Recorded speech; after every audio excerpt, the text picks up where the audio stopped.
नमस्कार मित्रों, आशा करती हूँ आप सब एकदम अच्छे होंगे। हमारी पिछली वीडियो पर्यायवाची शब्द तथा विलोम शब्द पर थी। आज हम अनेक शब्दों के लिए एक शब्द सीखेंगे। अनेक शब्दों के लिए एक शब्द को अंग्रेजी भाषा में वन वर्ड सब्स्टिट्यूशन कहा जाता है।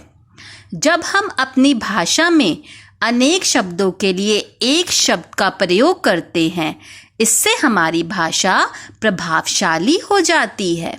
आइए अब हम अनेक शब्दों के लिए एक शब्द को कुछ उदाहरण के साथ सीखते हैं।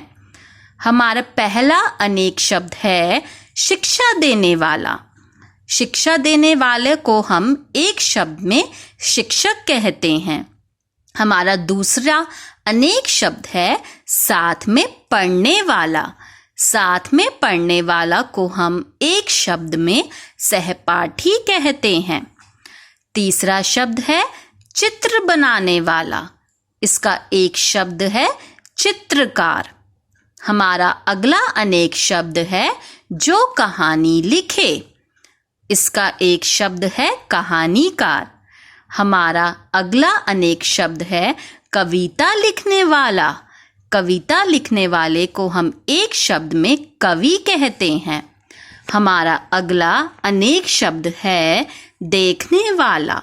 देखने वाले को हम एक शब्द में दर्शक कहते हैं। हमारा अगला सातवां अनेक शब्द है सुनने वाला।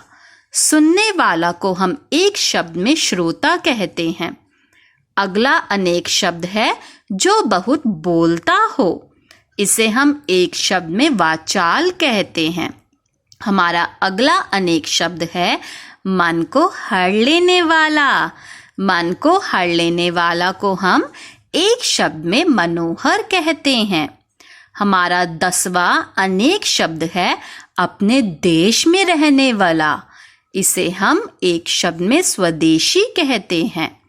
हमारा अगला अनेक शब्द है दूसरे देश में रहने वाला।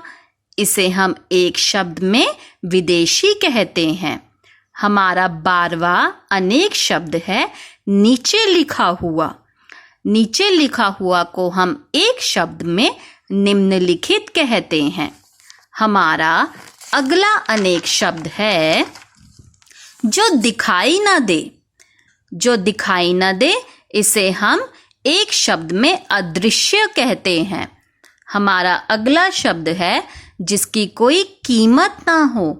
जिसकी कोई कीमत ना हो को हम एक शब्द में अमूल्य कहते हैं। हमारा अगला शब्द है प्रत्येक महीने होने वाला। इसे हम एक शब्द में मासिक कहते हैं। हमारा अगला अनेक शब्द है प्रत्येक वर्ष होने वाला। इसे हम एक शब्द में वार्षिक कहते हैं। हमारा अगला अनेक शब्द है जिसमें रस ना हो। इसे हम एक शब्द में नीरस कहते हैं। हमारा 18वां अनेक शब्द है आज्ञा का पालन करने वाला। इसे हम एक शब्द में आज्ञाकारी कहते हैं। जैसे आप अपने माता और पिताजी का आज्ञा का पालन करते हैं तो आपको हम क्या बोलेंगे कि आप आज्ञाकारी हैं। हमारा अगला अनेक शब्द है जिसमें बल हो। इसे हम एक शब्द में बलवान कहते हैं। और हमारा आखिरी शब्द है जिसमें बल ना हो। इसे हम एक शब्द में निर्बल कहते हैं। धन्यवाद दोस्तों, आशा करती हूँ कि आपको अनेक शब्द में एक शब्द समझ में आ गया हो। और हमारा अगला वीडियो है अशुद्धि शोधन। कृपया उसे भी ज़रूर देखिए। इस वीडियो को लाइक कीजिए, अपने मित्रों के साथ शेयर कीजिए ताकि उन्हें भी अनेक शब्दों में एक शब्द की जानकारी हो। हमारे चैनल को सब्सक्राइब कीजिए। जय हिंद, जय भारत।